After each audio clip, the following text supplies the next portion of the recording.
మానవత్వాన్ని అభివృద్ధి గావించే నిమిత్తమై వేదములు అనేక విధములైనటువంటి మార్గములను ప్రబోధిస్తూ వచ్చినాయి. In order to develop humanity on these lines, Veda has shown a number of ways. ఈ అనేక మార్గముల లోపల కూడాను మూడు మార్గములుగా ప్రధానమైనటువంటిగా నిరూపిస్తుంది. Even among the different paths shown by Veda, away three are కర్మ, important. ఉపాసన, జ్ఞానము. Those three paths are karma, path of action, path of devotion, path of ఈ knowledge. మూడు మార్గముల లోపల ఏ మార్గంలో నీవు ప్రయాణం చేసినప్పటికీ గమ్యమును చేరగలవు. Whichever path you take out of these three, you are sure to reach the goal. అన్నింటికి మూలాధారమైనటువంటిది భగవత్ నామము అని చెప్పింది.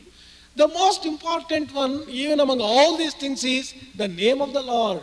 కనుక భగవత్ నామమును చింతించుకుంటూ Thinking of the name of the Lord, సమాజ సేవలు చేసుకుంటూ serving the society, సర్వకర్మలు భగవత్ ప్రీత్యార్థము గావించి offering all action to the Lord. మానవత్వంలో ఉండినటువంటి విశిష్టతను నిలుపుకోవటమే ఇది ప్రధానమైనటువంటి సూత్రమని బోధించింది వేదం.